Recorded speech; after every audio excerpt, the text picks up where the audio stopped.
Hey everyone, how's it going? So it is the middle of 2017 here, almost halfway through the year. And I thought I'd do something interesting. We've reached a point now where we've had the PS4 and the Xbox One, for almost 4 years now. And it's gotten to the point where we're pretty much midway through this generation, I think. And I know there's rumors about the PlayStation 5 launching next year. I honestly it doesn't make sense to me. I don't think that's going to happen at all. I expect the PS5 to launch somewhere in 2020, to be quite honest with you, or maybe 2019 at the very earliest, but I just don't see them releasing another PlayStation console just when they release the PS4 Pro. It would just really hurt the sales of that console. So, and that being said, I wanted to take this opportunity today to sort of show my game collection for PlayStation 4 and Xbox One. We reached this point now where we've had the consoles for, like I said, almost 4 years. We're pretty much midway through, maybe a little bit more so, this generation, and I thought it'd be a good time to do like a game collection update just to get some videos up for you guys. I know some people miss the vlogs, and I've been busy. I've been trying to play a lot of the games to catch up to make sure that I'm basically up to speed playing the games that came out this year. And it's taking up a lot of time, but I'm having a good time doing it, and just thought I'd do something a little bit different today, alright? So I'm going to be showing off my Xbox One collection first, and I'm going to be showing off my PlayStation 4 collection. These are all the games behind me. There's quite a lot, alright? Don't worry, I'm going to go into detail about what I think of the games if I played them. And for all the games, like, there might be some games that you see, that you may have saw me play, but you don't see in this collection. Those are games I have on my PC. Obviously, I can't show them to you because this thing's digital, and yeah, that's like the future of game collection videos. Let me show you my Steam library as I scroll down on the web page and show you all the icons for my games. That's the future of game collection videos. Just terrible, terrible, terrible. Anyway, let's start with the Xbox One game collection. Alright, so the first game we have is Rise, Son of Rome. This is the Day 1 2013 edition of the game. This is basically the launch version, special edition.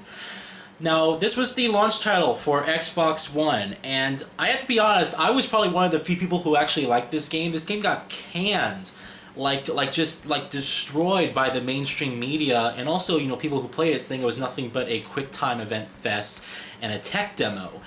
But I actually really enjoyed the actual story for this game. It was a short game, around 5-6 hours or so, but it looked gorgeous. I mean, still to this day, you can look at this game and it has one of the most detailed character models in any video game to this date.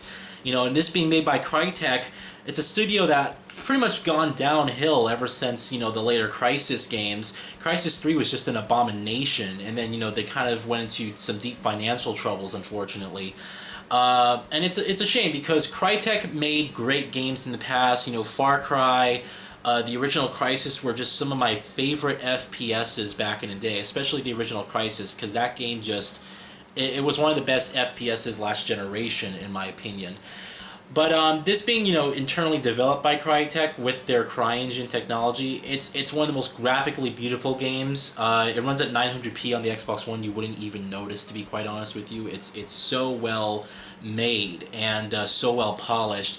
And yes, even though the gameplay is fairly repetitive, I did feel like the game was short enough so that it didn't feel like it dragged on. And the story for this game is actually pretty entertaining. And there's a great twist at the end there that you really, get into. And it's a really just cool game to play. It's a cool thing to play for like your first time through.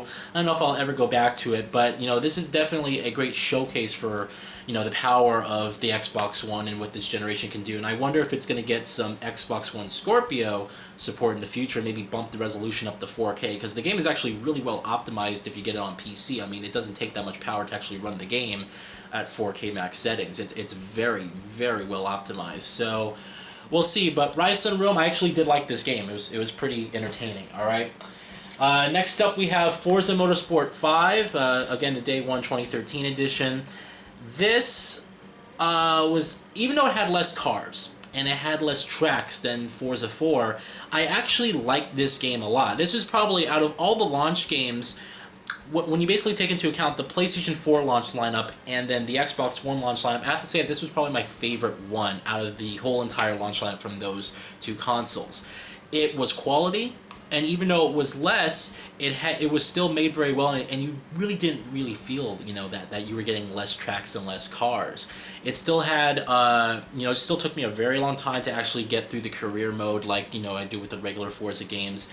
And it looked amazing. I remember playing this the first time and just seeing the reflections on the hood of your windshield, like having real time reflections for your you know, for your racing wheel in the car.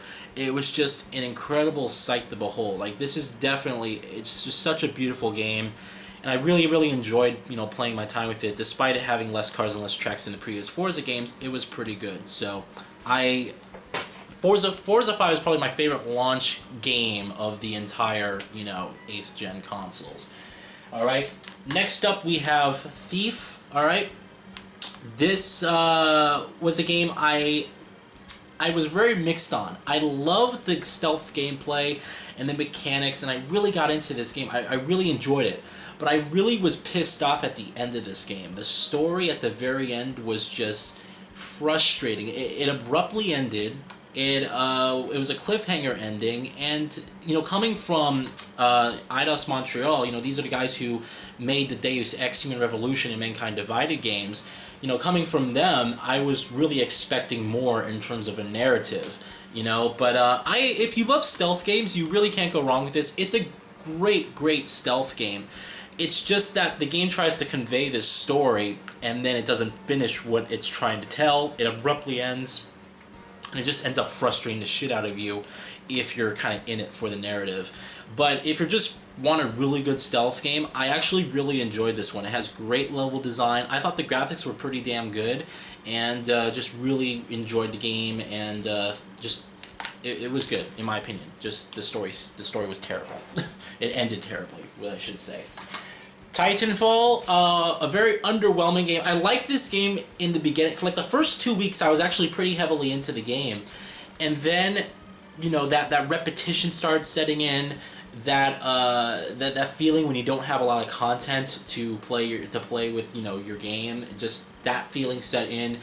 This was a good concept that was just handled the wrong way. You know, no campaign, it's an only multiplayer game. And it's a fun game to play, but the fact that the game launched with so few maps and so few game modes, it's what really killed this game in the end. It's not a bad game by any means. In fact, it's a very enjoyable game. And, you know, I did play Titanfall 2 on my PC, and I absolutely loved the campaign for that game. You know, so even if you're looking at this franchise and you're like, Titanfall, you know, I heard it was terrible on Xbox One, maybe you didn't have an Xbox One to play it, you know, definitely get the sequel, because the sequel has a great story mode. Even though it's short, about 5-6 hours, it's a really entertaining story mode that borrows from a lot of those older sci-fi movies that we all love. And it's just a great story mode in the sequel. But for the original, I felt that it was more of a experiment. It was more like, okay, can this formula work together? And can parkour mixed with an FPS, a fast-paced FPS like Call of Duty, mixed with mech combat, can that all work together? And if you look at it in that respect, yes, it was a success. It's just the fact that the game had barely any content at launch, and they charged you for a season pass on top of that. I think the season pass was like $50 or something ridiculous. They later ended up giving it to you for free. The season pass was free, but by the time they did that, the game's was pretty much dead. You know, it was pretty much dead. So it was unfortunate, but as an experiment, I think it was a success, and I really do have to give Respawn credit. They really just made strives to make the sequel better, and it really showed the sequel was awesome. So, but this, it was okay. I did enjoy it for the limited time that I was able to play it. Alright, Murdered Soul Suspect, great game. I actually really enjoyed this. It's a great mystery. You know, this is more of a narrative game, and this is interesting. This is one of those games that was originally only announced for last generation of consoles, then it kept getting delayed, and they finally ported it to, you know, this generation of consoles.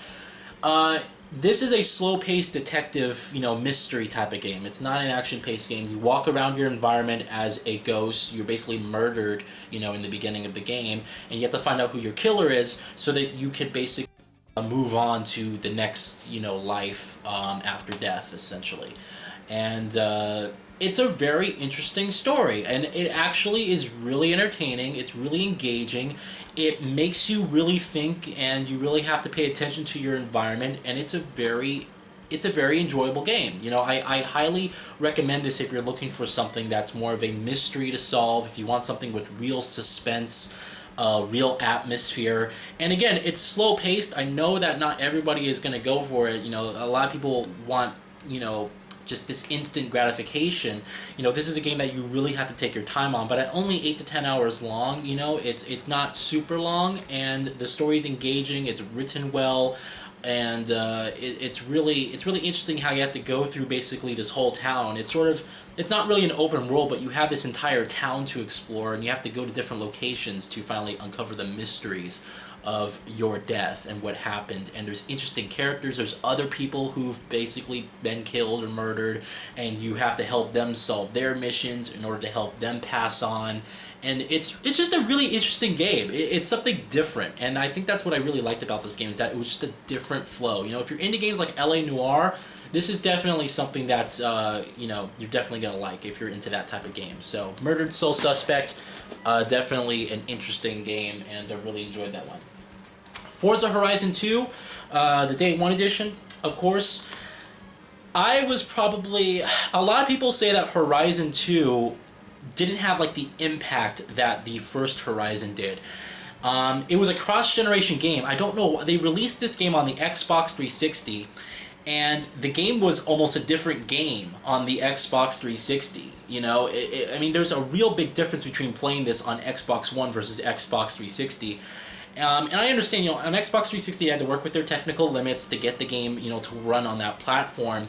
But with this game, like on Xbox One, you have dynamic weather, you have more open environment and races. Like a lot of the races on the Xbox 360 version are very closed circuit races. They're very open on Xbox One.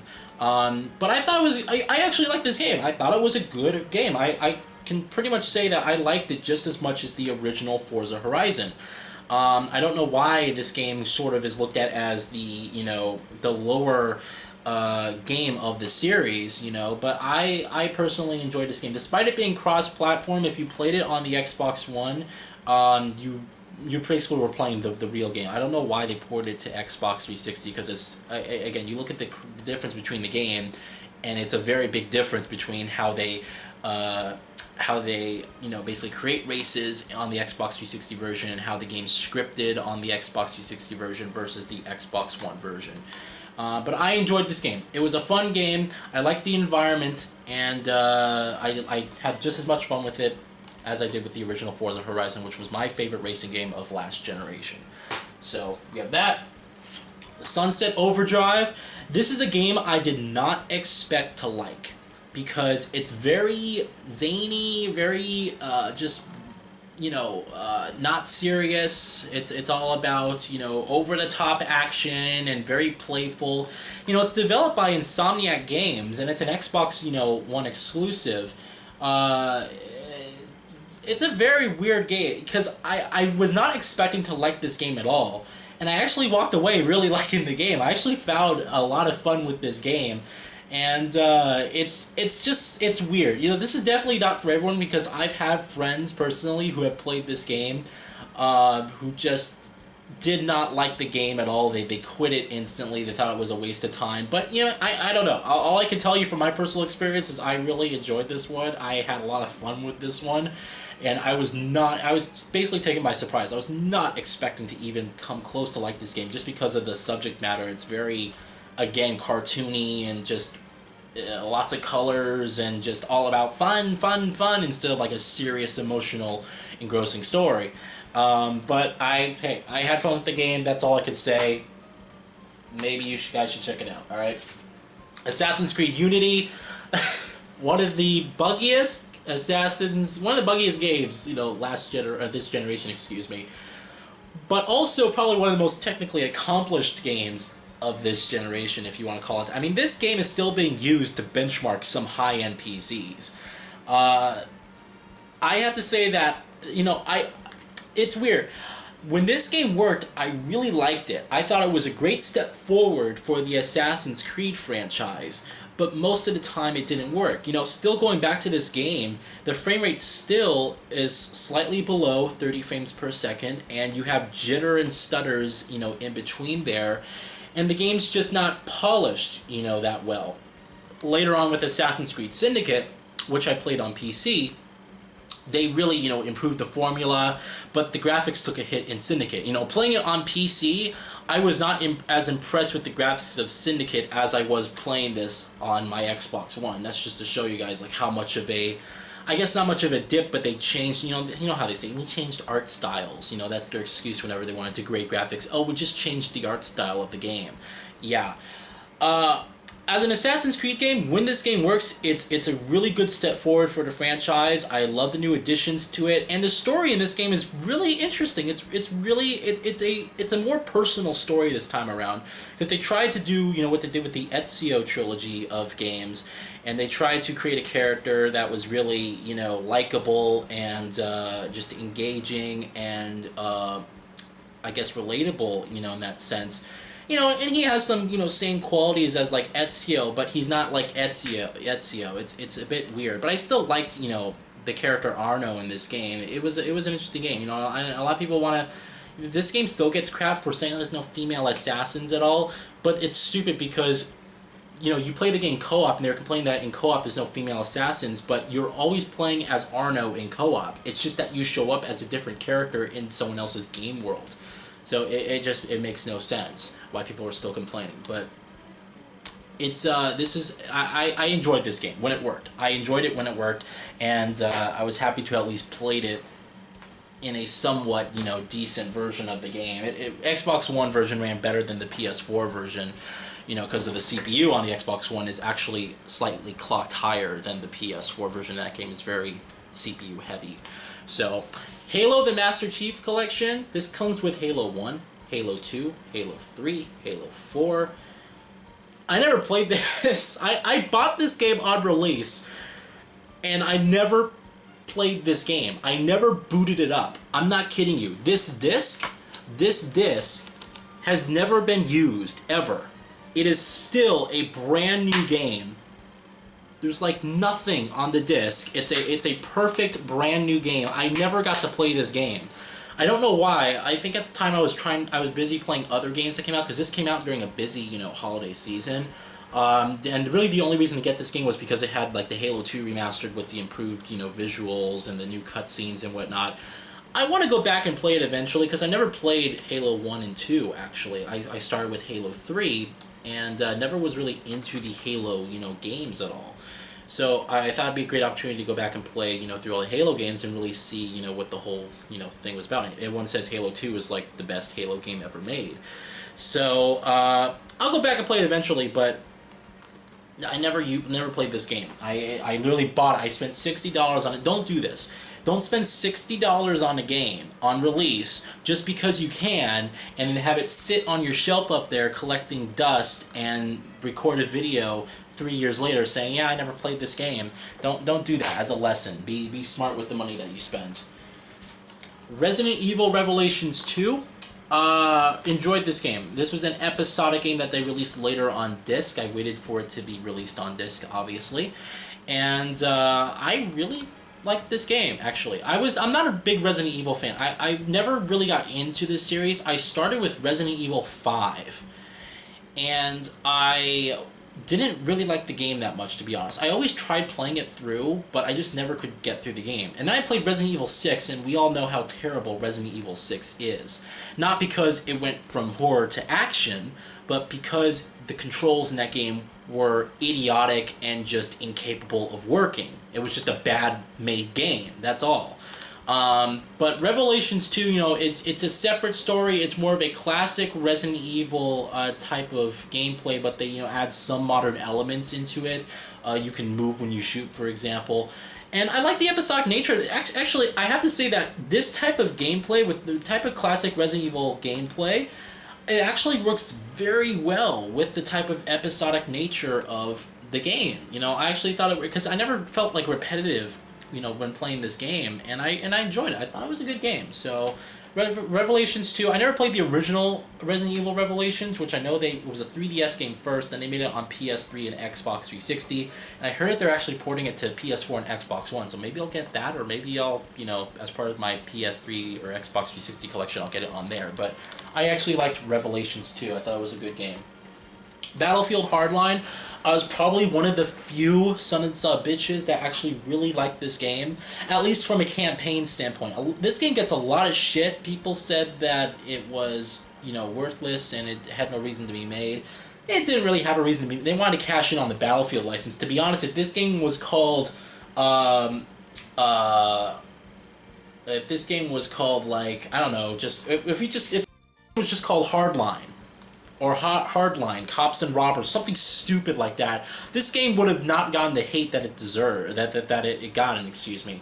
Just because the name Battlefield is on there, this game was basically shit-canned for not being a true Battlefield game. But if you look at the plus side, this game took a more open approach to level design and player choice, which a lot of the Battlefield games and Call of Duty games were not doing at the time. You couldn't play a Battlefield campaign or Call of Duty campaign stealth the entire way through.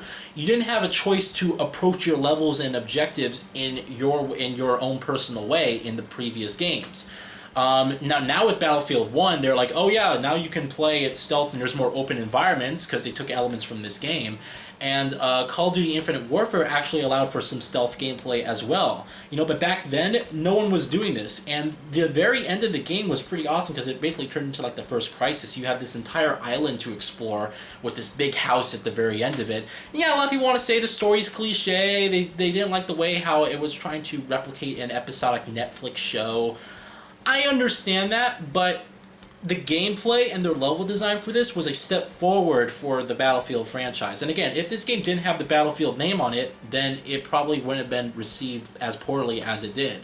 But if you go into this not thinking to yourself you're getting a Battlefield game, but thinking to yourself you're going to play a pretty entertaining game from start to finish, then, pick the game up. Because I did actually enjoy my time with this game. I was one of the few people who did, but I'm not here pissed off with everything that comes out these days.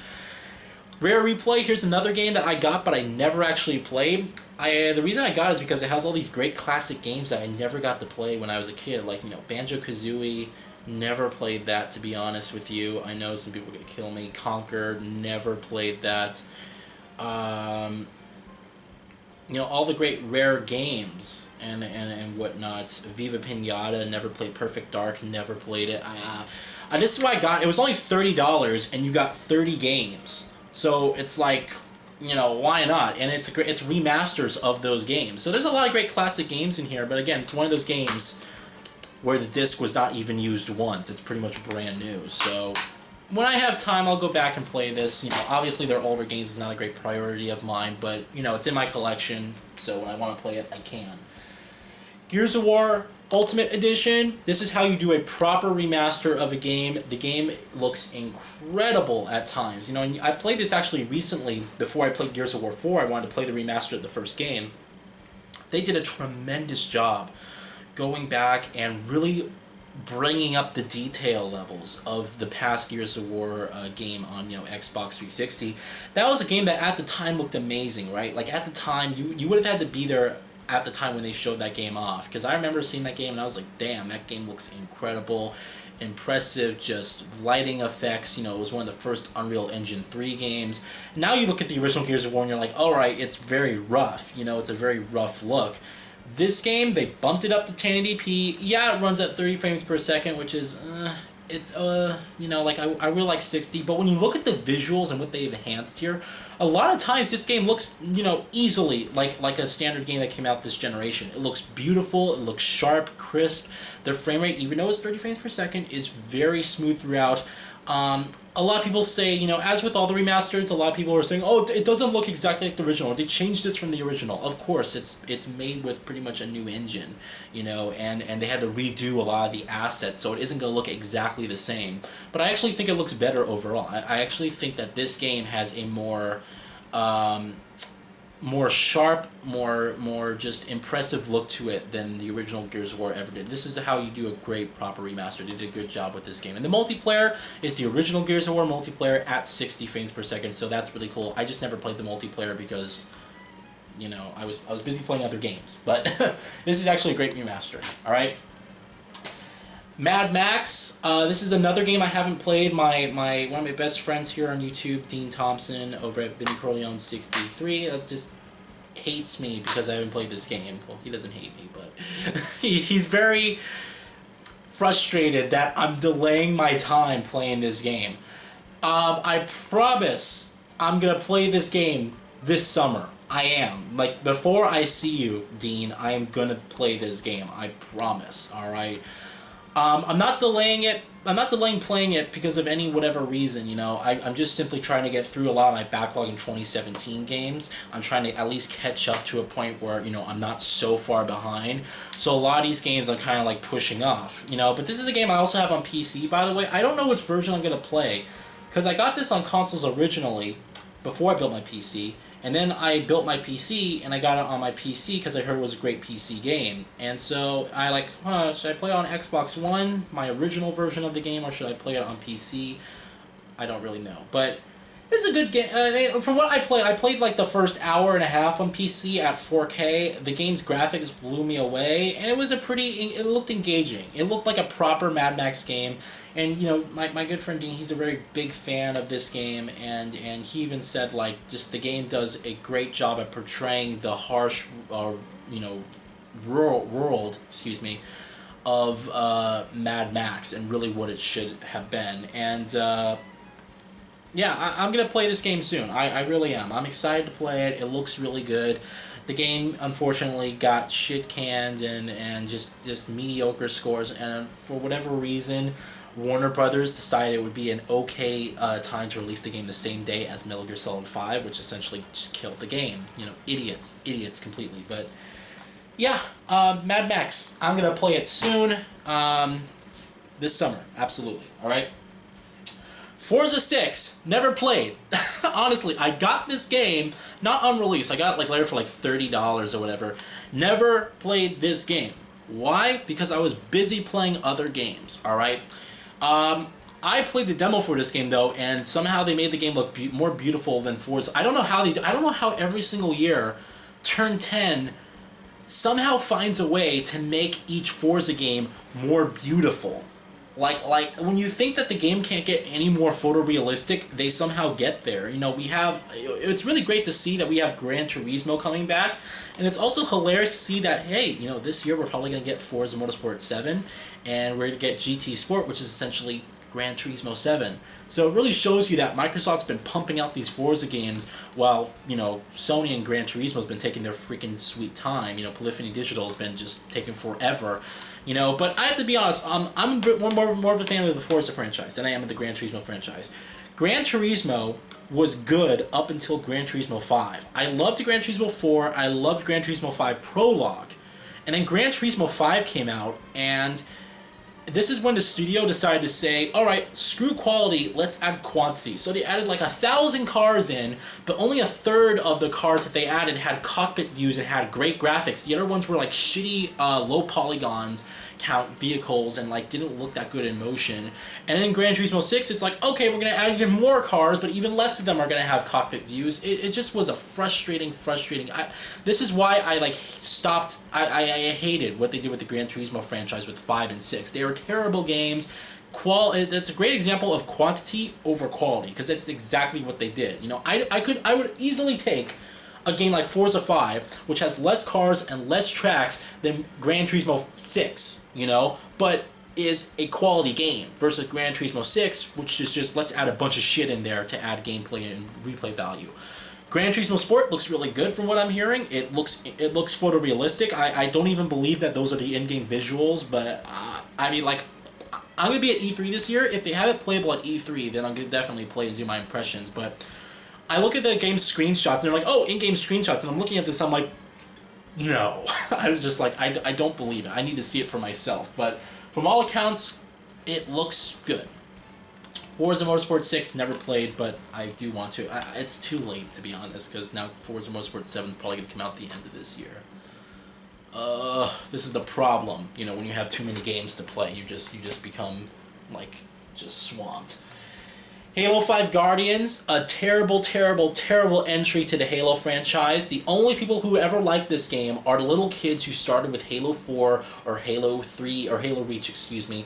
They never played any of the older Halo games or, you know, the ones before the newer ones that 343 made. Alright? This is a terrible game. It is a Halo game that, like, 80% of the campaign is freaking this guy, Commander Locke. The main character is not even in... He's, like, in the main game for a brief amount of time, and basically the game had also false advertising, where they would show these... You know, and we all saw those freaking commercials where they're like, oh, you think something bad is going to go... I was actually really interested in playing this one, because this is, like, the first time where I really saw them trying to do something different in terms of the narrative for a Halo game. Because I was watching those commercials, and I'm like, oh, shit. It's going to be you trying to take down a Master Chief, or you're going to have two campaigns. You're going to fight one campaign from the side of Commander Locke, and then one campaign from the side of Commander Chief, and there's going to be a big clash, and there's going to be multiple endings. Fuck no. They said, screw that. They said, let's create a bullshit 4-hour shooting fest. You know, it was stupid. And the TV commercials were a complete lie. It was not a big battle between these two. They had one cutscene where Master Chief gets punched in the face and Commander Locke gets kicked in the ball. Pretty much it. So, terrible, terrible, terrible campaign. And I was so disappointed by that. Quantum Break. I like this game, despite some people say this is like the worst Remedy game so far that they've ever made. You know, I played Mad Max and I played Mad Max 2. And I played, you know, Alan Wake, and I played Quantum Break. I like all those games. They're all good games. You know, I like Quantum Break because of its innovation in terms of narrative storytelling. It's the first game that really takes a look and blends television or film media with game narrative storytelling. And I know a lot of people didn't understand the whole point of the show, and they thought it was very B-movie-like and whatever. I disagree. I thought that it was a very interesting and innovative way to tell a story in a game, and even though the television, yeah, it wasn't the most highest production, you know, quality, you know, TV series out there, but it was an entertaining TV series. The actors did a good job. You know, I thought that it really added something to the story of the game. I liked how your choices in the game affected tiny things in the TV series. I thought it would have more of a bigger impact, but it only had, like, minute things. I like this game. I did. And I do want to get the Steelbook edition of the game. I'm probably going to get that soon, to be honest, because they do have a Steelbook where if you pre-order the game, you got the Steelbook. So you can buy it like on eBay for like $15, $20. That's probably what I'm going to do. But I enjoyed Quantum Break. The only negative I can say with this game is I didn't like the shooting mechanics. The shooting mechanics were very stiff. You'd aim and your guy would stop and he'd like walk, you know, side by side, and like he felt like he was like on his tippy toes, like just trying to like move, you know, from one side to the other. But if you get past, you know, the shooting mechanics, which the game had like a very, very intense lock-on system, it was a good game. I enjoyed the story for this game. I thought it was an innovative way combining the TV series with, you know, the game's narrative elements and whatnot, so that was cool. Dead Island Definitive Collection, yes. I never got to play this because I was busy, but the reason I got it, and you guys know I hated Dead Island. I thought it was a terrible... The only people who like Dead Island are the people who played it co-op with their friends. If you played it by yourself, you completely hated the game because the game did not work functionally by itself. We're talking like you creating a character, you going into a cutscene, it's showing all the characters, all the 4 characters as if you're playing co-op, and then after the cutscene ends, it's just your one character. You can tell that they made the game with co-op in mind. And what I'm pissed about is, you know, what they should have done is just made the game co-op only, like just co-op only. Like it's. Ugh. Anyway, it's made with the Dying Light engine, which is why I got it, because it's made with a brand new engine. They kind of improved a lot of things. I heard that it's a better version of Dead Island. I do want to go back and play it just because I'm curious to see how it is. But I hated the original Dead Island. I thought it was a terrible, just terrible, terrible game. But Dead Island Definitive Collection, I will try and play eventually. And who knows, maybe I'll actually like the Definitive Collection, and I'll be like, because I never beat Dead Island. It's one of the few games that I tried that I basically quit on because it was so bad on Xbox 360. All right, Mirror's Edge Catalyst. I don't. The most under.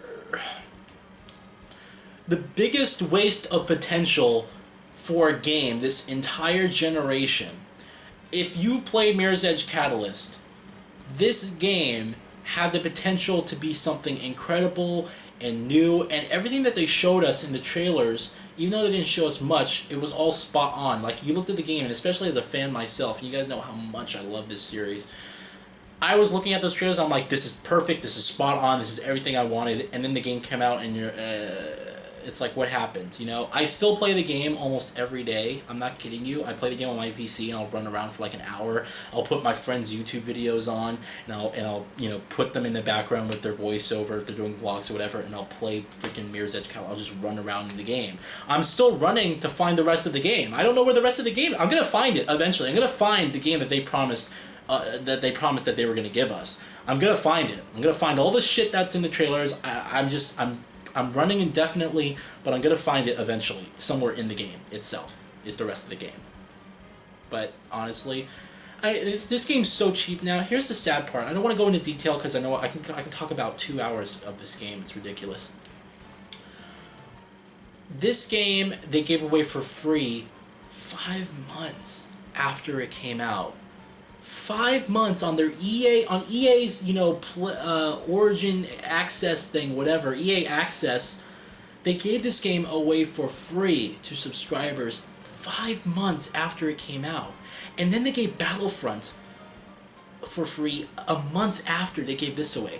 So this game got 5 months. You had to wait 5 months before they gave this to you for free on EA Access. And Battlefront, you had to wait a year before they gave that game away for free.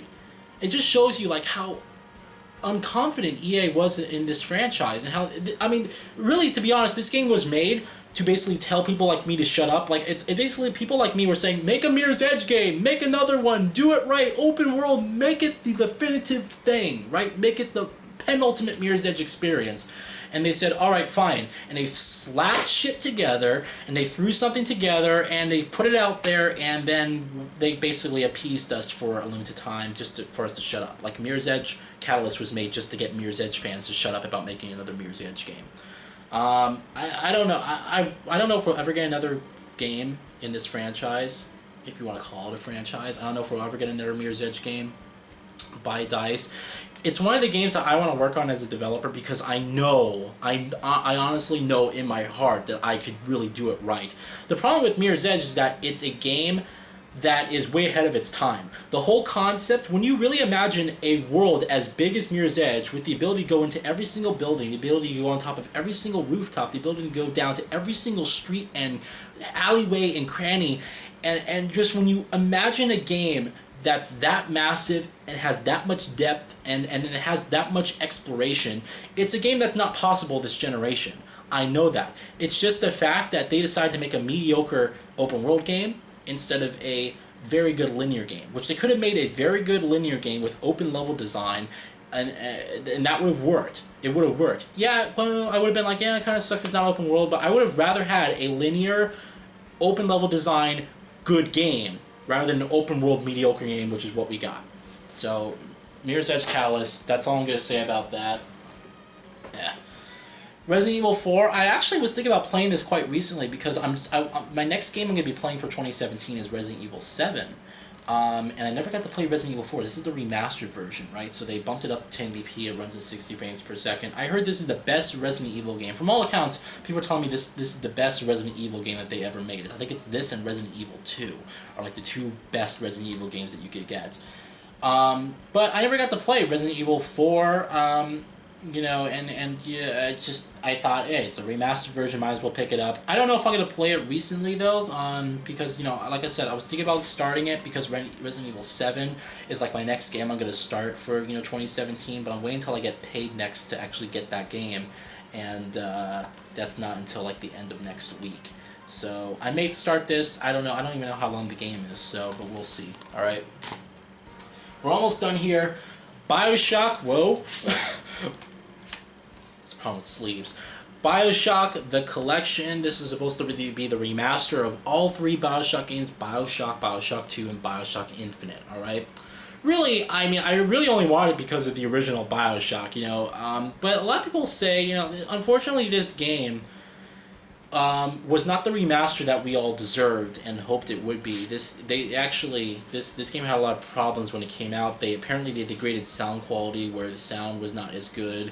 The graphics, even though it ran at 1080p and targeted 60 frames per second, had massive dips below and caused great stuttering. It was very you can tell that basically 2K, rushed this freaking game out to basically appease people and make some money. Like this is how you don't do a remaster. Basically, it's unfortunate because BioShock is one of the best games of the Xbox 360 and PS3 era.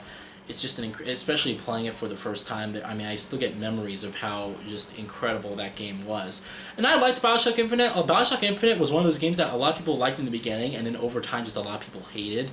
Unfortunately, they cut a lot of the great stuff that made BioShock Infinite really cool. They cut it out of the game, and then it was almost a different game. Like the gameplay trailers and stuff that we saw before BioShock Infinite came out was way different than what we got in the end, unfortunately. But whatever. BioShock 2, I wasn't that big of a fan of. You know, Arcane Studios actually made BioShock 2, or what would later become Arcane Studios made BioShock 2. They did an okay job, but it wasn't anything like BioShock or, you know, BioShock Infinite in terms of a narrative storytelling, and it was back in Rapture. It showed different elements of Rapture, so I don't know. But I'll go back and play it eventually, probably just for BioShock, 1. But yeah, I got the Xbox One version. I'm actually happy because I bought it. It was actually a gift. It was a Christmas gift, and it comes with a sleeve. And this is a great throwback because the original BioShock on Xbox 360 came with a sleeve like this, and I still have that original copy. So, wanted the sleeve, which is pretty good. ReCore. I'm very divided on this game because you guys know I played it late last year, and this is part of my backlog, one of my backlog games. This game has some really engaging, really excellent platforming, and it's a great throwback to that classic platforming elements. Some of those older type of style games. The controls are very spot on. The only problem with this game is that this game forces you to basically grind in order to progress the story. So in order to beat this game, to fully beat this game, you have to unlock tiers of this tower. At the very end of the game, you have basically a big tower to scale. It has 5 levels. But to unlock each level of this tower, you have to go and collect a certain amount of collectibles, defeat a certain amount of enemies, and this game is open world, right? It has 2 giant open worlds. But the only method of travel is running. And so you're running across this vast wasteland, just desert everywhere, and you're trying to find specific enemies to collect specific items, and the game doesn't even tell you where these specific items are. They tell you a general area. This is where this enemy type is, where they might have specific items. And then the game has optional areas, which aren't really optional because you have to go into them to actually get the items that you're looking for to progress through the game. So the game actually forces you to grind to unlock specific challenge areas, to beat the challenges, and then to unlock specific orbs so you can just progress through the game. This game took me around 25 hours to beat. It's hilarious because I read an article where the guy was like, it should take most people about 8 hours to beat the game. And this game's only $40, by the way, so it's a cheaper game. It takes you, I'm not kidding you, from someone who played the game, I beat the game entirely. I didn't go out of my way to do all the challenges stuff. I just played through the story. It took me 20 hours, which is pretty good for a $40 game, excuse me. But that grinding at the very end just pissed me off, and it almost killed the enjoyment factor for this. When this game was, in terms of platforming, I loved the platforming. I really liked the platforming for this game. The combat for the game it wasn't bad. It was actually engaging, but the platforming is where this game was at. It really just took platforming to a whole new level. Unfortunately, the grindingness and the exploration, and the fact that you had to collect a certain amount of objects to progress, that was stupid. It really pissed me off. It almost killed this entire game for me. But overall, it's an okay game. You have to be a very patient person to really enjoy ReCore, though. So many of my friends quit on this game after a mere 4 hours. Ridiculous.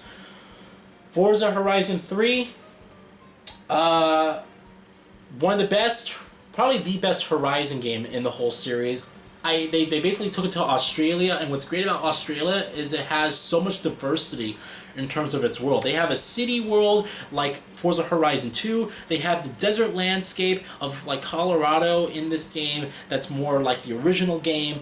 And then they have, you know, the beautiful jungle atmosphere, which is like brand new for this game. And my god, the graphics in this game. Unreal. Like, this game runs at 1080p 30 frames per second. You would think it's 60. It's so buttery smooth.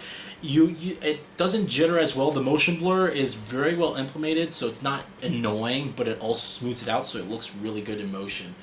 I loved Horizon 3. It was a fantastic, fantastic game. They changed the way progression works in this game, though, in terms of how you beat the story or the career mode, whatever you want to call it. I didn't like that change because you were able to skip out. Like the way that you beat this game is you basically progress to a certain level in the game and then get a certain amount of points. But you can essentially skip huge areas and elements of the game and beat the game just by doing a repetition grind of different career modes in a district. It's weird, but it's an incredible game. Definitely one of the best Horizon. Definitely my favorite Horizon game is Forza Horizon 3. It's a fantastic game. Make sure my game cases don't fall over there. Last game we have for Xbox One, Gears of War 4, an underwhelming return to a great franchise, I thought. This game, you know, I guess for some reason Amazon shipped me the European version of the game. Thank God these consoles aren't region locked anymore. At least the Xbox 360 isn't region locked anymore. The Xbox One is not region locked like the Xbox 360 was. Excuse me. Gears of War 4, great graphics. Way too, you know, it played it way too safe with the gameplay. It did not. It basically did nothing to add gameplay elements. They added new weapons and stuff. Cool, interesting, but the gameplay was kept exactly the same. Like, there's no deviation from the typical Gears of War formula here. The story for this game, it wasn't as interesting or engaging as the original Gears of War story is. You know, you're pretty much with these group of characters, but you don't like them. Like, you don't like these characters as much as you like the original guys in Gears of War 1, 2, and 3. You don't feel as attached to them as you do with those characters. You know, all those characters in the original Gears of War and throughout the trilogy, they all had great personalities. They're all really developed well. You know, they all work together as a team. This game, you get a bunch of brats, and it's funny because you can tell the writer wants to add more of that hilarious type of, you know, comedy into the game. And, you know, you get a few chuckles throughout playing the game, but I just thought it was a bad return to a franchise. It didn't do anything for me. They found a way to bring back the Locust, but to me that felt like they were that felt like they didn't have the creative level or wisdom to make a new enemy in the game or to come up with a new threat. They're just like, oh, let's bring back the Locust because it makes sense, and it's something that people are familiar about, and we can actually make some cool thing in the story. Whatever. I mean, this game ends on such a cliffhanger and ends on such a bad note. Like to me, it basically was just like, it was almost like Thief. It just started and it stopped, and you're like, oh, where's the rest of the game? You know, I thought I was experiencing the story. Nope, it just starts and it just stops abruptly. Wait for Gears of War 5. And then I think the weather effects were really cool at first, but they just overdid it towards the end. We're talking about, like, you go into an area, huge weather effect where a big, you know, twister comes in, it blows everything, looks really cool. You go into a building for about 10 minutes, you come out, another big twister comes in the area and it just felt like it was too much in too little of time. Like, there wasn't a lot of good pacing between the weather effects and the way they used in the game. And I thought it was dynamic weather. Like, that's what I thought they were touting dynamic weather, but the game has the same weather conditions. Like, when you go outside, it's not like one person's playthrough is going to have a big twister and another person's playthrough is going to have clear day skies. I thought that's what they were going at with this, but maybe that's too next gen. Maybe that's next gen for Gears of War. But I dropped the game. Gears of War 4, just eh. I heard something rattling in there. I thought I broke it. Alright, so that is my Xbox 360 collection. We're going to move on to the PS4 collection, which is going to take me longer. I'm sorry. Got a lot of games. Alright, now they're in order. Keep in mind that the release, the way in which I order my games, or I'm presenting them to you in this order, is release date order. Alright, so we're going to start with the launch lineup and then end to like the 2017, the games that are more recent. Alright. Killzone Shadowfall. A lot of people said that this was not a good addition to the Killzone franchise, I disagree. I thought it had a good campaign. I liked the story for this game. I loved how it was more of a bright, more futuristic sci-fi world than the original, like, oppressed gray war zone that Killzone 2 and, 3 tried to make it more bright, but it was still on Helgen. This is, going back to, what the fuck is this city called again? Vetka, right. This is going back to Vetka, and it really helps with the art direction. It creates this beautiful futuristic city. It's a great game. I actually liked the multiplayer for this game too. It was a pretty interesting multiplayer, but Killzone Shadowfall I liked. I really did.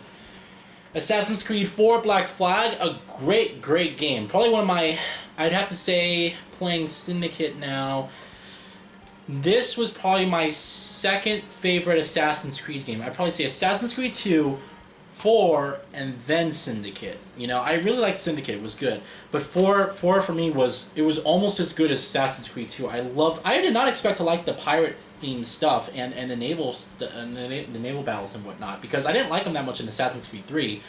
Whatever they did to this, I don't know what they did, but whatever they did, I loved the freaking naval battles. I loved how the environment, it was all jungle, it was all about exploration, and you really felt that you were really a pirate, going around in this time. And a lot of people want to say that Edward Kenway is not a real, assassin because he kind of just takes on the role as a pirate.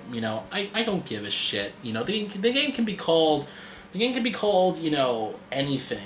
It can be called, like, freaking Gold Digger, whatever you want. I don't care what it's called, alright? It's an Assassin's Creed game, that's great. The fact is, it's a good game. I like the game. It is my second favorite Assassin's Creed game. That's it. Need for Speed Rivals. I did not like this one. I thought it was a very underwhelming entry for a Need for Speed franchise. And unfortunately, this would be actually the last Need for Speed they would do before they stopped doing the franchise yearly and annually. Excuse me. Need for Speed Rivals. I thought it looked pretty good. It was pretty, but I just didn't like. Like, my favorite Need for Speed was probably Hot Pursuit. I'd probably say Hot Pursuit 2 on PS2. And then the remaster of Hot Pursuit on Xbox 360 and PS3. That was a great game. But Rivals, I didn't like the structure of this game. There was no, like, career mode. There was no set, races and stuff to do. It was very hard for me to find out how to beat this game. I think I played it for, like, probably 3-4 hours. I just quit the game. It's just no point in playing the game. I don't know. I didn't like this game very much. I thought it was just an underwhelming entry for the Need for Speed franchise. That's just me. Call of Duty Ghost, one of the worst Call of Duties that they've ever made, in my opinion. Very lackluster, very underwhelming. The story for this game is frustrating. It's annoying. You have it ends on this cliffhanger, like they thought that they were making a good story to actually continue on this narrative. No. The multiplayer for this game is so bare bones and uninteresting. The maps are so terrible. Bad game. Just bad game, in my opinion. It's not bad in terms of it doesn't work. It's functional. It's just one of the most underwhelming, most just dumb Call of Duty games I've ever played. And there's been a lot of dumb Call of Duty games, but Ghost was just terrible in my opinion. Knack, I've tried to beat this game. I can't. I'm just not engaged in it enough. This is supposed to be an old school platformer, return to those platforming elements. I did not like this game. I don't know why. I just couldn't get through this game. There's something about it where I didn't feel as engaged. I didn't feel as immersed, it's a nice tech demo because it really shows about physics and objects and all that stuff, but I really thought it was underwhelming in terms of just its delivery, and I didn't really like the story. Like, the story wasn't even engaging enough for me to keep on playing. There's a difference between, if this game was maybe had a story that was made by Pixar, then maybe I would actually like the game, but it's just, I thought it was really underwhelming. They're making a sequel too. Of all the games that would get a sequel, you think Knack would get a sequel? Like, wow. So, I don't know, maybe I'll try the sequel out. But again, I tried playing that game. I couldn't play it. I know that they updated it for PS4 Pro support, so maybe I'll try it on PS4 Pro before the second one comes out. I don't know. Tomb Raider Definitive Edition, a lot of people said they didn't like. Well, remember, this is when remasters were first starting to become really apparent. A lot of people were pissed that they were charging $60 for this game. I don't care, honestly. Tomb Raider is a great game, and the Definitive Edition, it really, like, a lot of people say that they like the original look of, they like the game of the They like the original games look better. Excuse me, if I can get my words right. And that the remaster here changed a lot of things, and it didn't look as well. I disagree. I thought the game looked great, to be honest. I thought it played really well. On PS4, you have this unlocked frame rate, but you would barely notice. The game's really stable most of the time. And I just really enjoyed the game. I thought it played really well, and just really liked returning to, you know, this great game that was on, you know, last generation. So I liked Tomb Raider Definitive Edition. Metal Gear Solid 5, Ground Zeroes, the prologue to the Phantom Pain. I love this. I was not expecting to really fall in love with this game, but, you know, I played Metal Gear Solid 4. Metal Gear Solid 4 was the only Metal Gear Solid game I played prior to this. I thought it was okay. You know, I wasn't really super into it. I just thought it was decent, you know. Ground Zeroes, my god. I probably spent around 35 hours in this game. I did everything. I collected everything. I did all the missions. I did all the challenges. Collected all the, you know, what do you want to call it? I collected all the, you know, outfits. Excuse me. And you can make Snake look like he does in the original Metal Gear game from PS1. I like Ground Zeroes. Ground Zeroes was incredible for me. It really was. I spent a lot of time playing Ground Zeroes, and I know a lot of people, it's a glorified demo. Yes, I know it is, you know, but Ground Zeroes was just, it was a fun game, and it really got me pumped for the Phantom Pain. Infamous Second Son, the worst Infamous game? Yeah, the worst Infamous game. Looked amazing. Like, still to this day, you can go back to this game. It looks incredible, and this is the limited edition, so that's why it's very shiny. Look at this. Ooh, beautiful, beautiful game case. I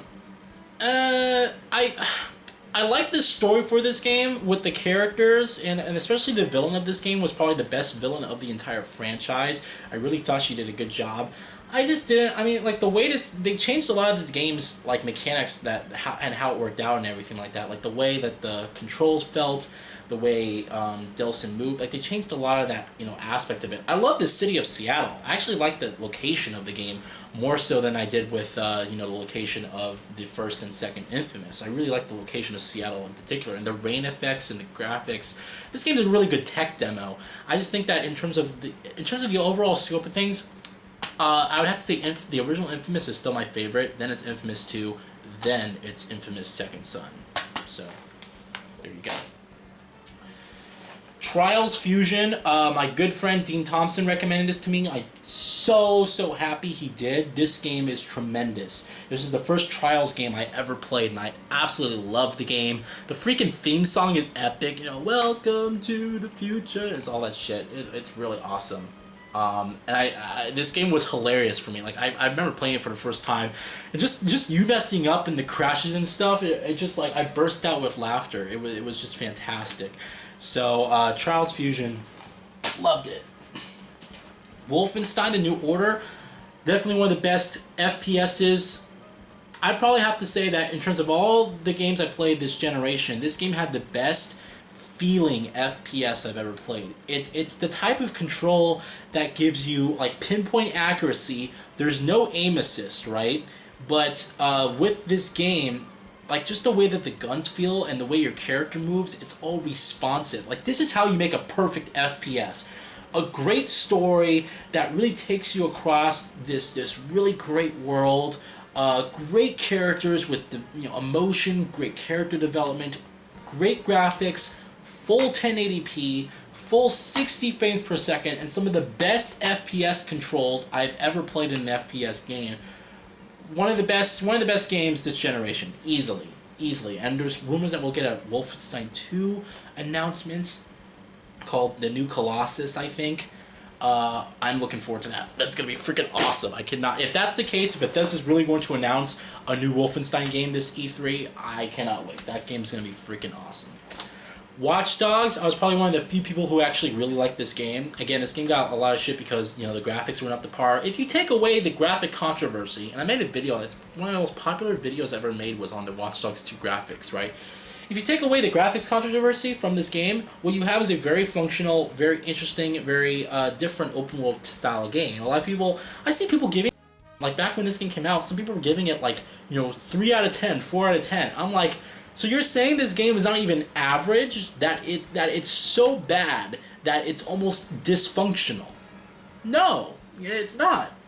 Yeah, it doesn't look as pretty as what they showed us, but as a game itself, it's interesting. It's different. The way you can interact with your environment is just incredible. It's a different feeling open world game. And this is like one of those open world games where you walk down a city street and you just look at everything that's happening, and it's just like that's. I was saying in my Watch Dogs graphics controversy video that next gen is all about adding more depth. Like this generation is all about adding more depth, and it's about it's about playing an open world game like this, walking down a street, noticing that the people across from you are playing volleyball, or that noticing that you're just walking down a street and some guy in his car rear ends another guy, and this all happens in the game. Like you can all see these people. Like I remember playing this game and I was just got done doing a mission, so I'm walking down the street. All of a sudden I hear this loud crash. Some guy, because it's raining outside, hits his brakes and he was too late. He rear ends some guy in traffic, and they both get out of the car and they're both talking to each other, and the police come as if it was a real car crash. Like a real bad car crash. Like he really rear-ended someone in real life, and it's just a simulation. And I was so impressed by what I saw. Like that's, to me, was very next gen about this game. It wasn't the graphics, it was just the amount of depth and the characters and their interaction, just the interaction within the environment itself. Building a world of interaction, which is what I think this game did well. And what a lot of people don't look at. A lot of people just want to look at graphics and prettiness. Like, why would you want a more pretty version of the games that we already got? And that's essentially what we have mostly this generation, which I think is the big issue, is that a lot of the games this generation, it's mostly prettier versions of what we already got before. But when games like this come out and they try to add a little bit more depth to what we originally have, a lot of people don't take notice. And I really think that if you look back on this game and you go back and you try and notice what I said previously, yeah, you'll notice some pretty impressive stuff about it. It's not the most beautiful game, but it's definitely a good-looking game, in my opinion. Excuse me, I'm just gonna get some more water here. But yeah, I was probably one of the few people who really liked Watch Dogs, the original Watch Dogs, and Watch Dogs 2, which I played on PC, is just a great. It's an even better open world game. It's really fantastic. All right, Sniper Elite 3, a really great game. This was I just noticing now the game has 3D support. That's a bit odd. This game, I played Sniper Elite V2 before playing this game, and Sniper Elite 3 basically just takes it to whole new heights. A bigger open world. I liked Africa a lot in this game. It's very bright. It's very different from Sniper Elite V2, but I like the more brighter look to this game, and just the tactics that you can use, the way you can approach your missions. Great game. I love Sniper Elite 3. I'm gonna try and hurry up now because I just realized it's almost 2:30 and I need to go to work soon. So, Last of Us Remastered. I don't really need to say much on this game. Okay, this is one thing I will say. If you have a PS4 Pro and you select the 30 frames per second option, you get native 4K, right? This is one of those games that is one of the most impressive games in 4K that I've ever seen in my life. And you're looking at this game, and you're saying to yourself, it's a remaster of a PS3 game. You would be surprised at how photorealistic and how well this game holds up at 4K resolution. So if you have a PS4 Pro, I'm not kidding you, play this game at 30 frames per second, look at the freaking graphics and how it looks at 4K, you'd be blown away. Like that game blew me away. And the remaster does a good job. Playing it at 60 frames per second on the original PS4 was just fantastic at 1080p, but 4K 30 in that game just looks amazing.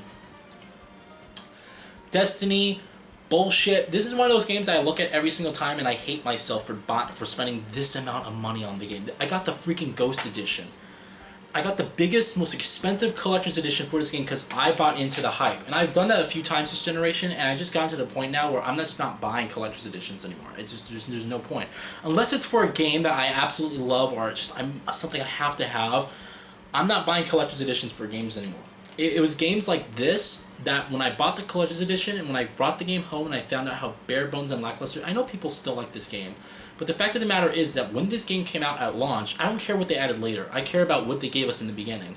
What this game came out at launch with was bare bones, very underwhelming, repetitive, and just unengaging. And Destiny is just one of those games that's looked at like you have a group of people who are young, like the young people who aren't able to like afford new games all the time, love this game because they can play with their friends, and they added a ton of stuff over time. And I heard that they actually fixed the game, that it's much better now. But it just this was a terrible game in my opinion from the beginning, at least from what I played in the beginning part of the game. Or from what we got when the game launched without all the DLC and all this stuff that they added, this game was just bare bones lackluster, and I look at this game and I cringe every single time spending the amount of money that I did on this game. Collector's editions, like for me, I'm a huge fan of like collecting stuff, and I love statues, and I love displaying and all that shit. You know, I have a great amount of collector's editions here, you know, but just I'm telling you guys, it's not, for some of these games it's not worth it.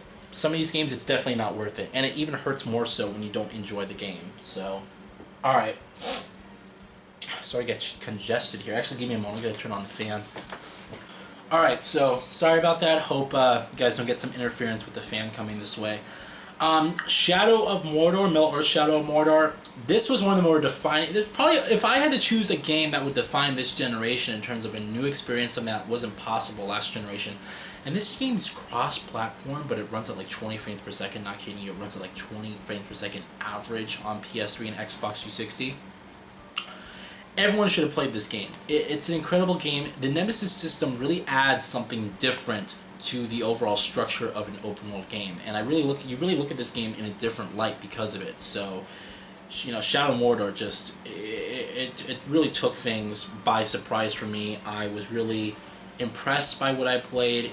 I didn't love it as much as everyone, like people like love this game, you know. I didn't love it as much as what everyone else thought. I really liked it though, and I do valid like a lot of the things that this game did right in terms of pushing an open world game forward. So it really just added something.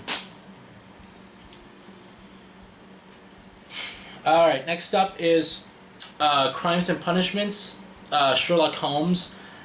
You would not believe it if I told you this, but please take my word for granted here. This is one of the best detective games you will ever play in your entire gaming career. I'm not kidding you.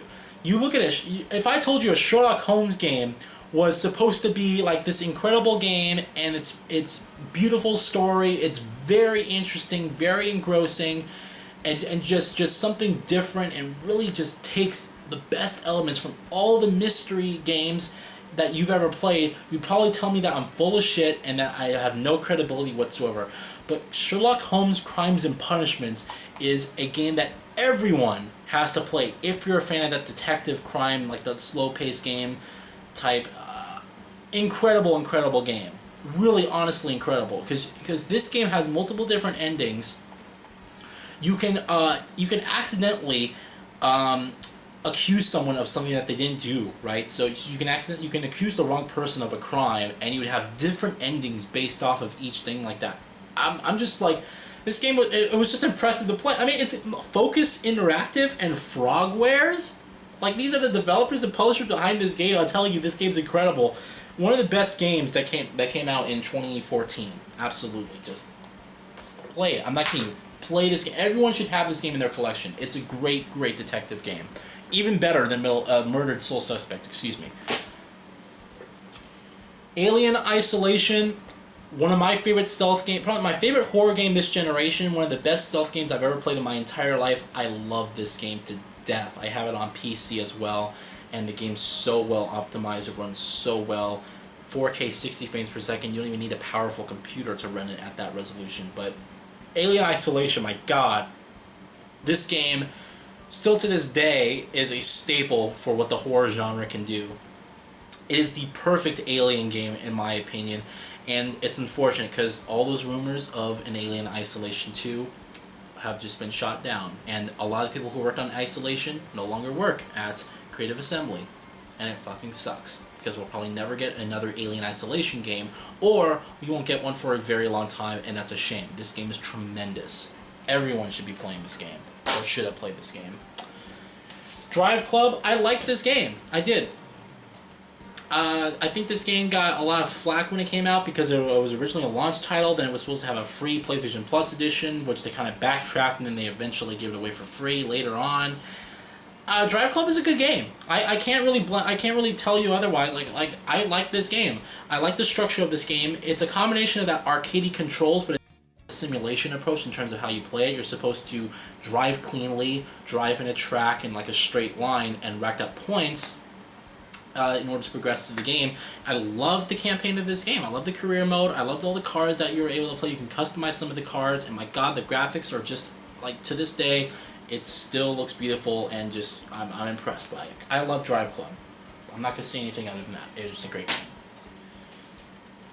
The Evil Within, I actually thought it was an underwhelming horror game. It wasn't scary at all for me. It was more of a thriller, more of an action-based thriller than it was of a horror game. I wasn't scared when playing this game.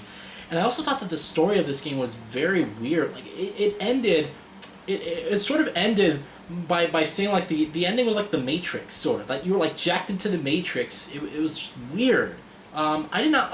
There's rumors that we'll get another Evil Within game. We probably, because this game ended on like cliffhanger, so I assume we're gonna get another Evil Within game. But I honestly did not. I didn't really enjoy this one as much as I thought I would. I thought it was just a decent type of game. It was not scary whatsoever. And I'm one of those people who get scared relatively easily because I get really immersed in the games that I'm playing.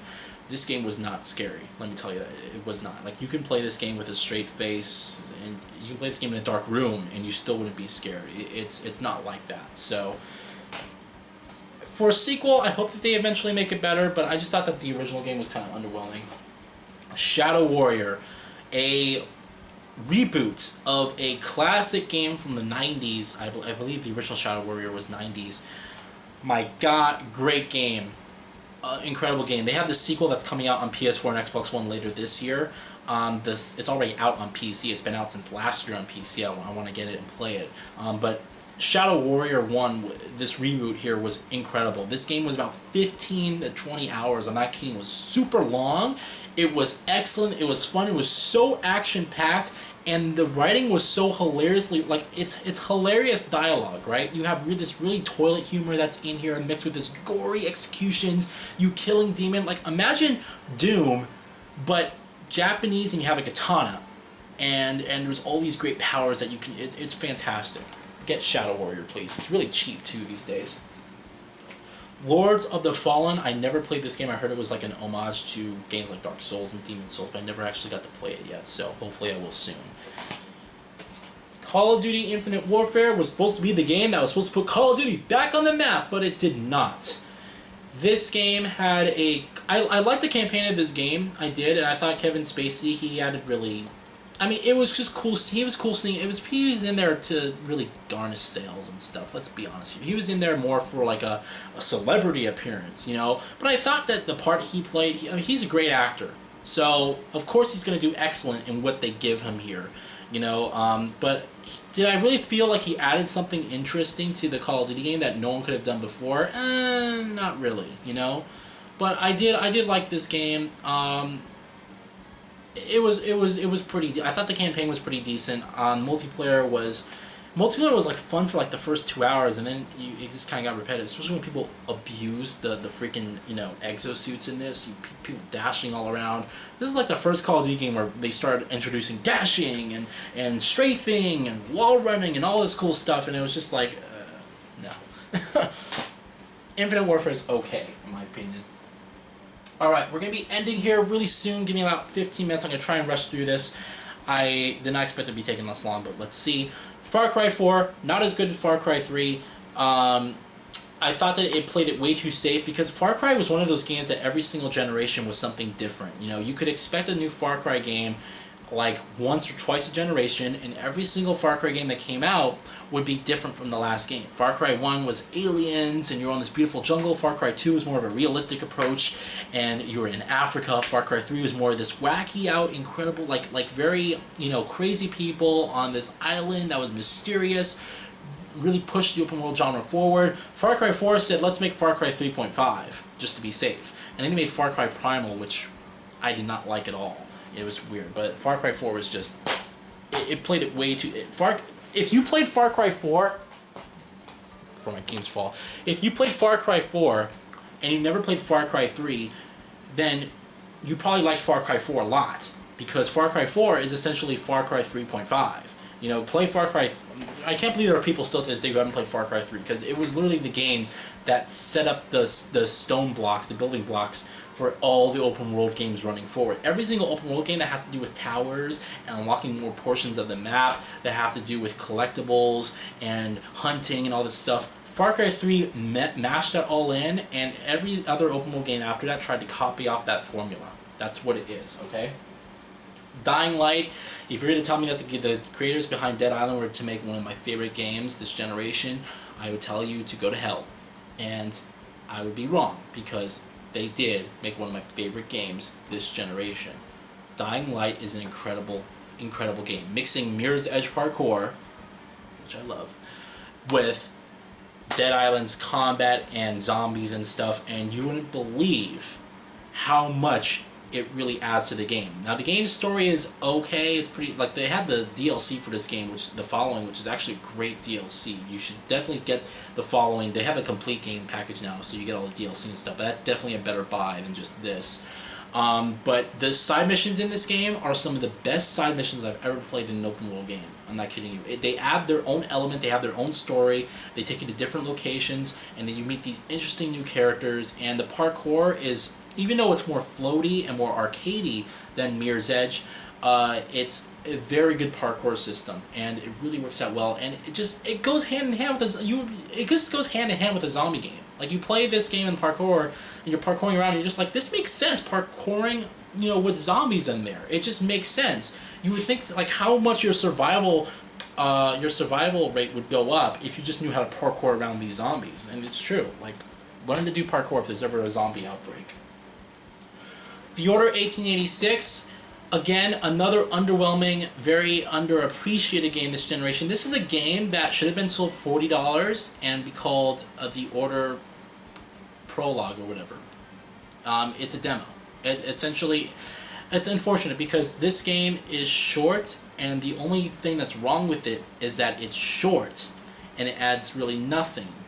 But the game has some of the best graphics I've ever seen in my entire life, completely photorealistic, and I just wish that they would make another game, but it's unfortunate because how terrible this game was received. And this game had the opportunity, I think, if this game was done right, it would have had the opportunity to be the Uncharted that PS3 was for Sony, but, you know, this generation, it would have had that opportunity to be that for the PS4. I really want to see an Order 1887. I really do. I would love to see that game, because there's nothing wrong with this game. It's a great handling third-person shooter. A little bit heavy on reduce the quick time events to, you know, more of a rarity type of thing, and just have a better story. You know, this game's story, again, ended on a cliffhanger, ended on a lackluster note. I really wish that Sony would take Ready at Dawn and say, alright, make a much bigger game for Order 1887, or at least take the franchise and give it to another studio so they can make a much bigger game. I really want to see a sequel to the Order 1886. I really do. Evolve, this game was stupid, it was poorly designed. Again, it was made by the Left 4 Dead guys, so we all thought it was going to be good, you know, but terrible story that was incredibly short, didn't add anything. Co-op, this game had like its player base die within the first month, because again, like Destiny, like all these other, like Titanfall, like all these other you know, multiplayer games, they don't add anything to their game. They release it with such few content and decide to add it in more, and this game also launched with so many microtransactions that it just turned a lot of the people off. So Evolve, I played for about almost an hour to beat the story.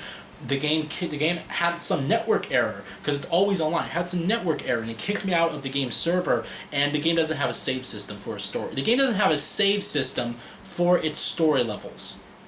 So if you get kicked out of the server, you essentially have to start the story from scratch. Stupidity. Bloodborne, I was so surprised. I bought this game as an experiment just to see what it would be like, and my god, I was so impressed. This game is incredible. I like this more than Dark Souls 3, and I love Dark Souls 3.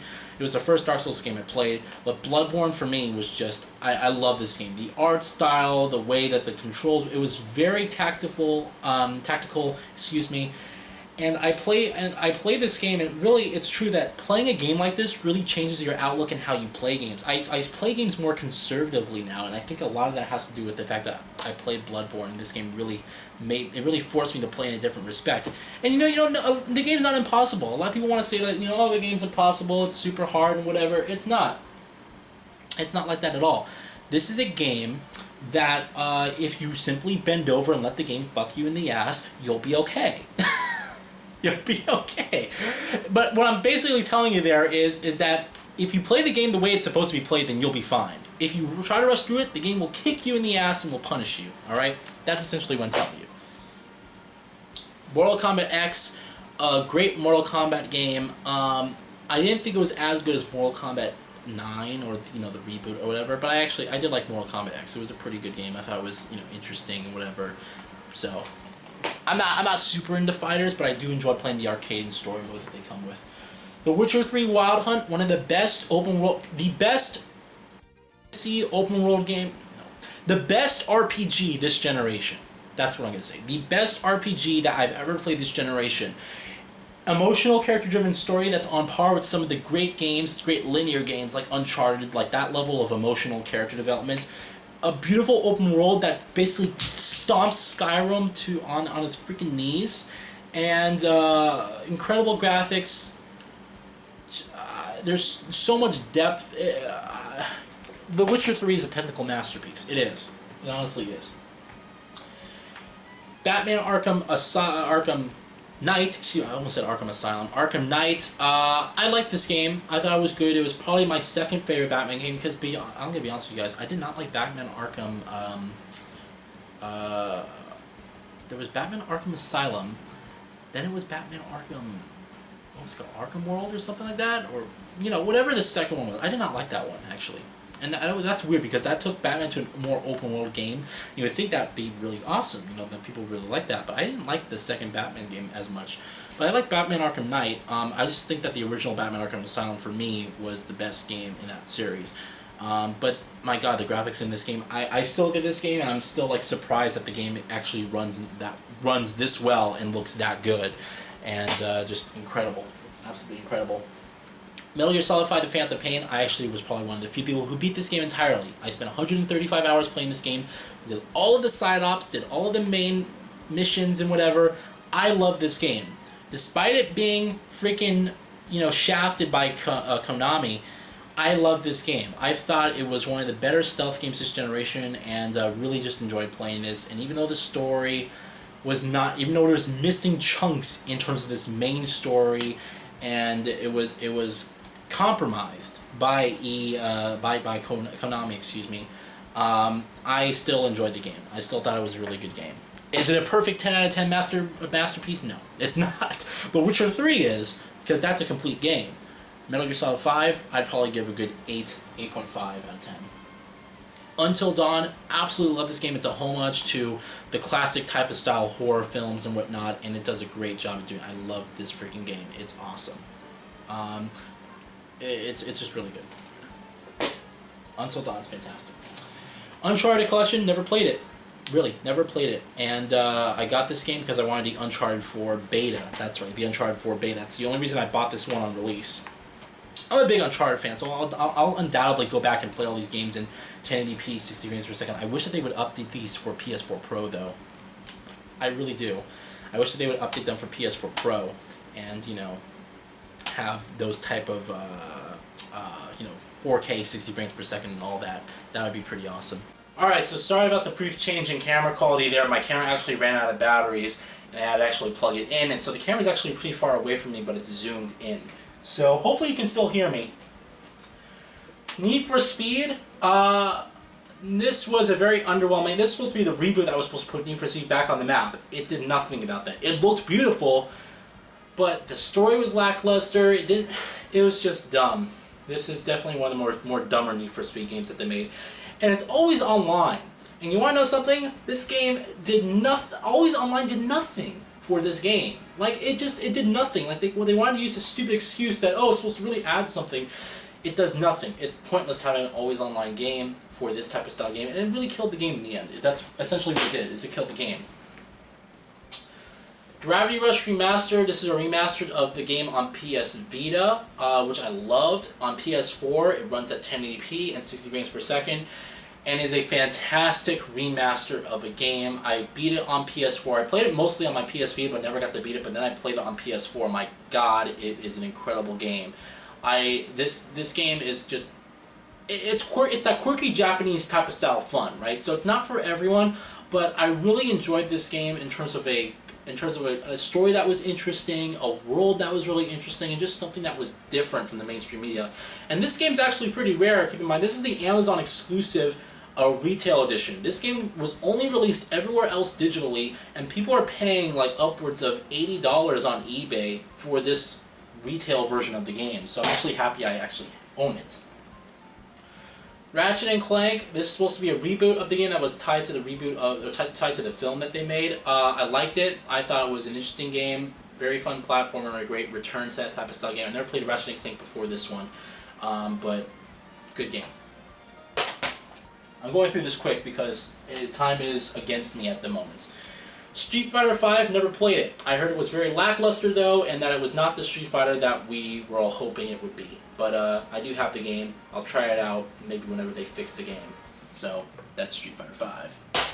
Uncharted 4, A Thief's End. Fantastic, incredible game. One of the best third-person shooters. You know, just one of the best franchises. You know, in gaming. Honestly, incredible story. They really did a good job of just keeping it fresh for the Uncharted, series, and this is something that's really hard to do with the fourth entry in your game. You wouldn't expect people to keep it fresh, but it does a fantastic job. I really can't say otherwise. It's a great game, and everyone really needs to play this game. If you have a PS4, it just goes hand in hand. It's one of the most visually impressive games on the system, and I loved Uncharted 4. I really did. It's probably my second favorite. It's hard to say because I loved Uncharted 2 like all of you guys, right? But Uncharted 4 for me really felt more of a personal type of story, whereas Uncharted 2 is more grand, and I like the personal stuff. I'm more of a personal, nitty-gritty character fan, so it's probably tied up there with me in terms of a story for Uncharted 2 and an Uncharted 4 at the same time. So I like the game. I love the game actually. Alright, last couple of games here. We have No Man's Sky. I have the game, yes. I got it as a Christmas gift because I wasn't spending my money on this game. I'm waiting until they fix this game because they keep updating it and they keep adding more stuff, and all the updates people are saying are really helping the game get back to where it was. And I just think the box art is beautiful. Isn't the box art beautiful? That's one thing I could say about this game. It's a beautiful box. At least just the case, it looks beautiful, alright? But I'm waiting until they patch the game up. And that's before, whenever they patch the game up, then I'll sit down and I'll really try and play it and experience it. I have 2 copies of this game. So I got it on PS4 as a gift, and then for some reason, I originally pre-ordered the game on PC and then I canceled my pre-order, but they sent me my pre-order code for the game anyway. So I got the game for free on PC, but there's No Man's Sky. Deus Ex Mankind Divided. This is the Steelbook Collector's Edition of the game. I got this on PS4 just because that's what the Collector's Edition was on, but I actually played this mainly on... I played this on my PC when I, actually did play the game. I probably wouldn't have got the Collector's Edition, to be honest, knowing what I knew now, but... I liked Deus Ex Mankind a lot. I think it really took the gameplay of Human Revolution and expanded upon it and just did a fantastic job. Graphics fantastic. Level design fantastic, gameplay fantastic, but this game's story, my god. This game's story just it's so underwhelming compared to Human Revolution. Human Revolution felt like a big scale, big, whole world is ending. Like you really felt like you were fighting towards something that was real and that would cause distress. And Mankind Divided was more, it was more focused on one event. It didn't feel as grand or as big of a scale as a story, and then the story also ended on a cliffhanger, and it was bullshit. It really just felt lackluster. Like all these sequels who had really high potential, the story sucked. It's just terrible. It's terrible. Rise of the Tomb Raider. This is the 20-year celebration version for the PS4. This is the version that they released on PS4 for PS4 Pro and whatnot. I got this game because why? I heard it was the best PS4 Pro supported game in terms of it really works with the console to make the most of the console's features and whatnot. But my God, I buy too many. I don't know. I'll play this game eventually on PS4 just to see how it is, but I just bought it because it's a special 20-year celebration. It has PSVR support, which is interesting. I like that it comes in this little book here with the art. That's really cool, you know. But yeah, kind of maybe a little bit waste of money. Next up we have Sherlock Holmes: The Devil's Daughter. This is the sequel to Crimes and Punishments, but it's not a direct sequel. It's sort of taken that element with a different new game. I never played this yet, but I did buy it for $35 on Amazon Prime. They had a cool deal and whatnot. This game was first released in Europe and then was released about 4 months later in the US. So I'll play it eventually, but from what everyone's saying, it's not as good as Crimes and Punishments, which is kind of sad. But I want to play for myself and, you know, make my own judgments and stuff. We'll see how it goes. Call of Duty Infinite Warfare, one of the best Call of Duty campaigns that you'll play, to be quite honest with you. I was very surprised. In terms of a Call of Duty campaign, it's probably my third favorite, to be quite honest with you. I'd probably say Black Ops 1, then Modern Warfare, and then Infinite Warfare.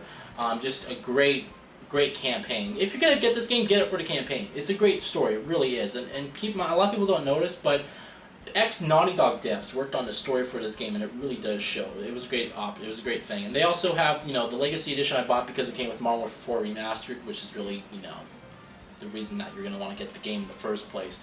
But they're actually talking about, I heard some things that they're going to be releasing Modern Warfare 4 Remastered by itself eventually, which is good, you know, get it for people who didn't want to give Activision more money. Final Fantasy 15, I'm waiting to play this game until they fix this shit. I'm so tired of this freaking bad frame pacing and the frame rate. It sucks. I want to play this game on PS4 Pro at its 4K mode, alright? But until they fix the fucking frame rate, I can't. I don't want to play it in its stupid unlocked frame rate mode with jitters and screen tearing everywhere, and I don't want to play this on a standard PS4 because I got the PlayStation 4 Pro to play at higher resolutions. So whenever Square Enix gets their shit in gear and fixes their biggest and best-selling game, then I will play it, alright? This game, I should never bought the Collector's Edition. It was a waste of money, alright? I bought too many Collector's Editions. I'm not doing it anymore. This shit is ridiculous. But Final Fantasy 15, again, I'll play it when they fix it. That's all. The Last Guardian, half of the time I liked this game, half of the time I did not. This game has a beautiful story that's really emotional. It actually had me shed some tears at the very end. It's a beautiful story, let me tell you that. But my god, this game has a very, very frustrating control system. I'm not one to complain about controls. I like to find a way to work around that, but my god, let me tell you something. The camera in this game is one of the worst cameras I've ever used in a video game. It constantly clips into objects. It constantly fights with you in what direction you want to go in, and most of the time you're sitting here throwing your controller down at your lap just because of out of frustration over how poor the controls are in that game. It's a terrible, terrible camera. It really is. But it's a beautiful story. Only the most patient gamer will be able to get through this game and experience it for the beautiful story. And it really is a beautiful story, but my god, those controls were some of the most frustrating I've ever played in the video game. I'm not kidding you. Gravity Rush 2, which I just beat recently, I will tell you that it is in every way a better game than the original Gravity Rush, and my god, this game is one of the best technical accomplishments of a game on PS4, where some of the best physics system that I've ever seen. Like, this is one of those games that you bring your friends to your house and you show them what the power of the PS4 Pro can do and the PS4. My god, the physics in this game are just incredible. I did feel that overall the story was lacking compared to the first game. This game kind of ended a little bit abruptly, but I understand what they were going for it. But overall, I have to say that I enjoyed my time with it. They just released a new costume, I think today, where they took the outfit from the protagonist of Nier Automata, and they put the outfit of her in, you know, this game, Gravity Rush 2, for Kat, which is your main character in this game. And too bad that it came out so late. I would have liked to use it during my main playthrough of the game, but I'm already beat the game at this point. But Gravity Rush 2, an incredible technical accomplishment on PlayStation consoles, but in terms of a story, I think it was just a little bit underwhelming compared to the original game. That's all. Yakuza 0, which will be the next PlayStation 4 game that I play. After Resident Evil 7, I'm going to be starting Yakuza 0. This is a prequel to all the original Yakuza games that came out on PS2, PS3, and PS4. I love the Yakuza franchise, man. I'm not one really for huge Japanese games, although I'll give them a chance if they have more of an American appeal or Western appeal, if they're a little bit more, modernized for that type of audience. But Yakuza is incredible. If you never played a Yakuza game, take a chance in it, honestly. It's Japanese dialogue, and you'll have to read the subtitles and all that, but it has some of the best storytelling of an open world game. It's interesting. It's that quirky Japanese humor mixed in with this serious, really mafia plot storyline, and it's an incredible, incredible game. This version runs at 60 frames per second at 1080p, and even though it doesn't have PS4 Pro support, you can still use boost mode. So I'm looking forward to this one. Looking forward to this one a lot. Yakuza 0. Next and finally is Neo, which is the game that was supposed to be like a combination. It was supposed to be basically Dark Souls, like that type of style of difficulty game, mixed in with this more Japanese art direction. I have yet to play this game. I'm actually going to play it after I beat Yakuza 0. But I'm looking forward to this. Everyone's saying it's a fantastic game. It's one of those games that got delayed a lot on PS3, and they eventually found a way to make it on PS4. Kind of like The Last Guardian for that example. But it's made by Team Ninja. Those are the guys behind Heavenly Blade, which I actually love that game. That was one of the launch titles on PS3. So, they've been around for quite a long time. Neo's fantastic. It really is. So I'm looking forward to it, and I love the art direction. I played the demo or the beta, whatever it was, and I really had a good time playing. It was really difficult, but hey, I'm going to try and get through the game, so looking forward to it. But Neo will be after I beat Yakuza 0, alright? That is my entire mid-generation collection for Xbox One and PS4. I know I know this video was probably almost 2 hours long, if not over that, alright?